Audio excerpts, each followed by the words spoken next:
Открытие новой фермы, пусть даже небольшой, для усть-куломцев знаковое событие. Еще бы! Новый животноводческий комплекс в райцентре появился впервые за 20 лет. Глава хозяйства Леонид Епов фермером подался, когда остался без работы. Арендовал земли, затем оформил их в собственность. Сейчас у него всего 10 голов скота. С вводом новой фермы стадо увеличится на 50 голов. Сегодня главное – обновление техники.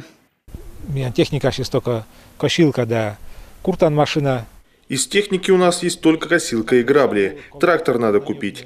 Сегодня мы с агролизингом готовим договор. Попробуем в лизинг приобрести трактор. Без него такое поголовье мы прокормить не сможем.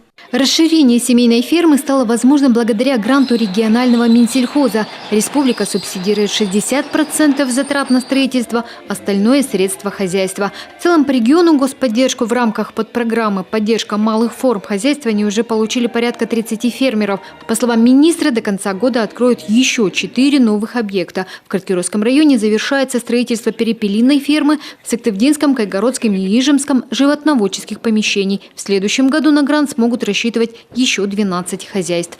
Мы увеличили в этом направлении финансирование, и федерация об этом говорит. Мы где-то почти на 40% увеличили финансирование. Это 2 программы: начинающие фермеры и семейные животноводческие фермы. Они более эффективны, и мы видим, что именно отдача от таких ферм больше из-за разброса территории. И достаточно, допустим, для этого села вот такой фермы. Мы не планируем вывозить отсюда молоко куда-то. Пусть потребляют люди здесь, тоже здесь проживают. А это идеально заасфальтированная дорожка, лыжероллерная трасса в Усть-Куломе. Ее строительство началось в прошлом году. Здесь монтировали водоотведение, установили освещение. Сегодня ждут приемки Ростехнадзора. И уже в эту пятницу планируют торжественно открыть. Почти закончены работы и на новой лыжной базе. Здесь разместятся раздевалка, тренажерный зал и пункт проката. Осталось только завести спортинвентарь. База рассчитана на 20 учащихся. Вот, то есть 2 группы лыжников будут тут у нас заниматься.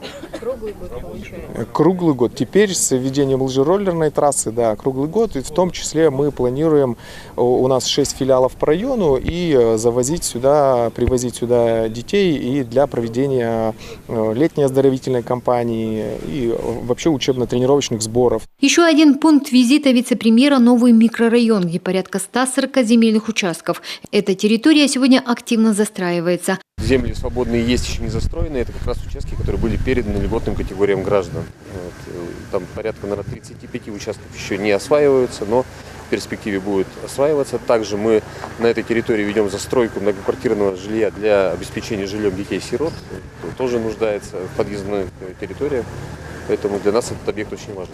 Электричество и уличное освещение уже есть. Осталось протянуть водопровод и привести в порядок дороги. Эти работы власти намерены провести в рамках сразу 2 профильных госпрограмм – республиканской и федеральной. Сумма проекта – 180 миллионов рублей. С дорожной компанией муниципалитет заключил договор на строительство улиц. Одна уже будет готова в этом году. Полностью обеспечить район всей инженерной инфраструктурой планируют к 2021 году. Елена Кононова, Василий Янин, телеканал Юрган, Усть-Куломский район.